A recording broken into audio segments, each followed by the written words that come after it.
بسم اللہ الرحمن الرحیم۔ سبق کا عنوان مناقب عمر بن عبدالعزیز، مصنف کا نام علامہ شبلی نعمانی، پیدائش 1857، وفات 1914۔ آپ سید سلیمان ندوی کے استاد تھے۔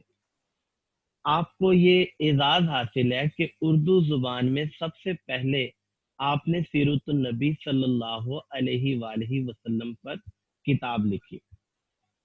آپ نے حضرت عمر فاروق پر بھی کتاب لکھی، الفاروق، اور آپ نے امام غزالی کے لیے بھی کتاب لکھی، الغزالی۔ سیاق و سباق 10 سے 12 لائنوں میں، تشریح 1.5 سے 2 صفحے۔ اگر آپ زیادہ اچھی تشریح کر سکتے ہیں تو آپ 2.5 صفحے کی بھی تشریح کر سکتے ہیں۔ اس سوال کے لیے آپ نے 20 منٹ سے زیادہ وقت نہیں لگانا۔ تو ڈیئر اسٹوڈینٹس، اب ہم حضرت عمر بن عبدالعزیز کے بارے میں کچھ جانتے ہیں۔ آپ 682 عیسوی میں پیدا ہوئے اور 720 عیسوی کو اس دنیا سے رخصت ہوئے۔ خلفائے بنو امیہ میں آپ کا 8واں نمبر تھا۔ حکمران بننے سے پہلے حضرت عمر بن عبدالعزیز مہنگے سے مہنگا لباس پہنتے تھے، قیمتی سے قیمتی خوشبو کا استعمال کرتے تھے، لیکن امیر المومنین بننے کے بعد حضرت عمر بن عبدالعزیز کے سوچنے کا انداز بدل گیا۔ سلیمان کی تجہیز و تکفین ہوئی تھی اور آپ اب گھر جانا چاہتے تھے۔ سلیمان جو آپ سے پہلا حکمران تھا، اس کی تجہیز و تکفین ہوئی تو واپسی پر آپ کو سواری کے لیے اعلیٰ ترین گھوڑے پیش کیے گئے، لیکن حضرت عمر بن عبدالعزیز نے ان پر سوار ہونے سے انکار کر دیا اور آپ نے فرمایا کہ میرے لیے میرا خچر ہی کافی ہے۔ خلافت سے پہلے حضرت عمر بن عبدالعزیز نے اپنی ذات کے لیے 3000 درہم کا لباس پسند کیا، لیکن جب آپ خلیفہ بن گئے تو آپ نے دوران خلافت اپنے لیے صرف 3 درہم والا کپڑا پسند کیا۔ تو حضرت عمر بن عبدالعزیز جو تھے، انہوں نے اپنی زندگی کو اسلام کے اصولوں کے مطابق ڈھال دیا۔ آپ نے اپنی دولت اور اپنی بیوی کی دولت بیت المال میں جمع کروا دی اور خود سادگی کے ساتھ زندگی گزاری۔ تو ڈیئر اسٹوڈینٹس، اب ہم بات کرتے ہیں سبق کی۔ یہ آپ کی کتاب کے پہلے 2 پیراگراف ہیں۔ اب ان 2 پیراگرافز میں جو بات ہے وہ ہم آپ کو بتاتے ہیں کہ ان پیراگرافز میں کیا بتایا گیا۔ محدث ابن جوزی، ان کا اصل نام عبد الرحمن تھا۔ ان کی وفات تقریباً 1200 میں ہوئی۔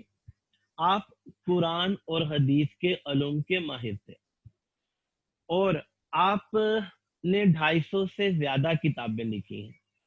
آپ کے والد کے گھر ایک اخروٹ کا درخت تھا۔ جوزی کا مطلب اخروٹ ہے، اسی بنا پر آپ کو ابن جوزی کہا جاتا ہے۔ تو ابن جوزی جو تھے، جو کہ محدث تھے، انہوں نے ایک کتاب لکھی۔ اس کتاب کا نام تھا سیرت العمرین۔ سیرت العمرین، اس میں حضرت عمر فاروق اور حضرت عمر بن عبدالعزیز کے بارے میں معلومات فراہم کی گئی۔ علامہ شبلی نعمانی بتاتے ہیں کہ میں مصر گیا اور مصر کے کتب خانہ خدیویہ میں نے یہ کتاب دیکھی، سیرت العمرین، اور میں نے اس کتاب سے الفاروق کے لیے بھی باتوں کا انتخاب کیا۔ اس کتاب میں زیادہ تر وہ باتیں ہیں جو عدل و انصاف کی ہیں۔ اس کے علاوہ حضرت عمر بن عبدالعزیز نے جو سلوک غیر مذہب والوں سے کیا، یہ باتیں بھی اس کتاب میں بتائی گئی ہیں۔ آپ کو عمر ثانی کا لقب ملا۔ حضرت عمر بن عبد العزیز مذہب کی مجسم تصویر تھے، اور آپ نے غیر مذہب والوں سے حسن سلوک کیا، اور یہ اس لیے نہیں تھا کہ یہ آپ کی ذاتی خواہش تھی، بلکہ یہ اسلام ہے جو کہتا ہے کہ غیر مذہب والوں سے بھی حسن سلوک کرنا چاہیے۔ چنانچہ حضرت عمر بن عبد العزیز نے غیر مذہب والوں سے بھی اچھا سلوک کیا۔ ایک دن حضرت عمر بن عبد العزیز مسند خلافت پر بیٹھے تھے، خلافت کے کام کر رہے تھے کہ ہمس کا ایک عیسائی آیا، اور اس نے حضرت عمر بن عبد العزیز سے یہ کہا کہ میری جو زمین ہے وہ اس پر عباس نے قبضہ کیا ہوا ہے، وہ عباس کے پاس ہے۔ اب عباس کون ہے؟ عباس جو ہے یہ ولید بن عبد الملک کا بیٹا ہے، اور ولید بن عبد الملک کون تھا؟ ولید بن عبد الملک بنو امیہ کا چھٹا خلیفہ تھا، اور اس کا دور بڑا اچھا مانا جاتا ہے کیونکہ اس کو بڑے اچھے سپاہ سالار ملے۔ لیکن ولید بن عبد الملک بنیادی طور پر ایک دنیا دار خلیفہ تھا۔ تو ہمس کا ایک عیسائی آیا اور اس نے یہ کہا کہ میری زمین عباس کے پاس ہے، اور عباس جو تھا وہ ولید بن عبد الملک کا بیٹا تھا، جو بنو امیہ کا چھٹا حکمران تھا، جس کو محمد بن قاسم، قتیبہ بن مسلم، طارق بن زیاد جیسے سپاہ سالار بھی ملے۔ تو حضرت عمر بن عبد العزیز نے پھر عباس سے پوچھا کہ تم کیا کہتے ہو؟ تو عباس نے کہا کہ یہ زمین میری ہے، اور میرے پاس اس کی تحریری سند موجود ہے۔ پھر آپ نے ہمس کے عیسائی سے کہا کہ اس کے پاس تو تحریری سند موجود ہے، اب تم کیا کہتے ہو؟ تو ہمس کے عیسائی نے جواب دیا کہ مجھے خدا کی تحریر کے مطابق فیصلہ چاہیے۔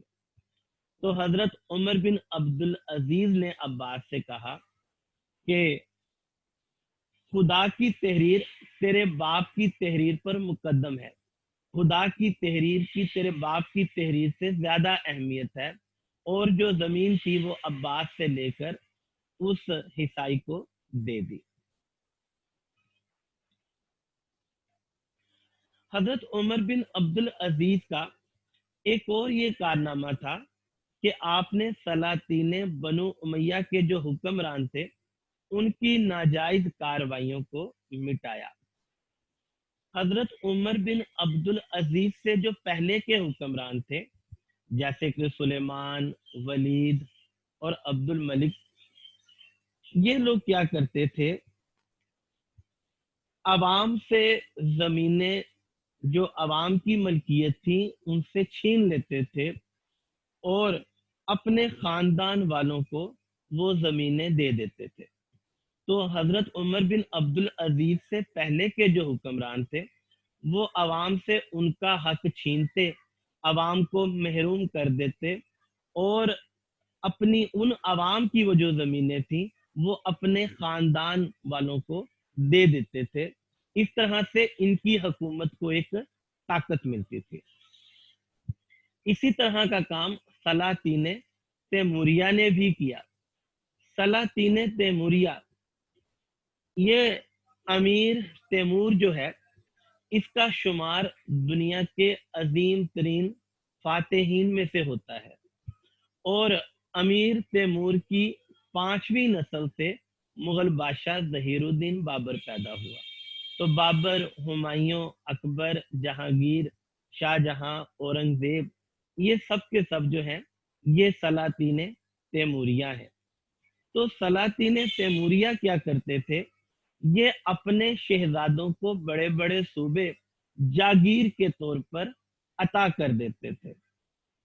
حضرت عمر بن عبد العزیز کی جب حکومت آئی تو حضرت عمر بن عبد العزیز جو تھے انہوں نے کیا کیا کہ اپنے خاندان والوں سے زمینیں واپس لیں اور حقداروں کو ان کا حق لٹایا، عوام کو ان کی زمینیں واپس کر دے۔ لیکن آپ کا ایسا جو عمل تھا اس کی وجہ سے آپ کے خاندان والے جو تھے وہ آپ کے دشمن بن گئے۔ یہ صفحہ نمبر پہلا ہے اور اس کا آخری پیراگراف ہے۔ اس میں یہ بتایا گیا ہے کہ حضرت عمر بن عبدالعزیز نے بنی امیہ کی ناجائز کارروائیوں کو مٹایا، یعنی سلاطین بنو امیہ جو حضرت عمر سے پہلے کے حکمران تھے وہ کیا کرتے تھے، عوام سے زمینیں جاگیریں لیتے تھے اور اپنے خاندان میں وہ بانٹ دیتے تھے۔ ان سلاطین بنو امیہ کے تقریباً 700-800 سال بعد اس سے ملتا جلتا کام سلاطین تیموریہ نے بھی کیا۔ وہ بھی بڑے بڑے صوبے شہزادوں کو جاگیر میں دے دیا کرتے تھے، لیکن حضرت عمر بن عبدالعزیز جب تخت خلافت پر بیٹھے تو انہیں یہ خیال آیا کہ یہ کام درست نہیں، لہٰذا انہوں نے یہ سوچا کہ میں اپنے خاندان والوں سے یہ زمینیں لوں گا اور میں عوام کو یہ زمینیں واپس کر دوں گا۔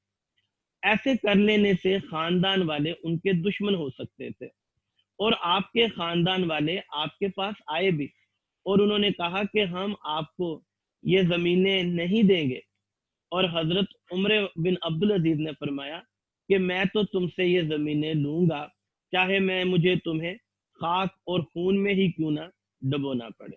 تو آپ نے اپنے خاندان والوں کو اپنا دشمن بنا لیا، لیکن حضرت عمر بن عبدالعزیز نے حق کا ساتھ دیا۔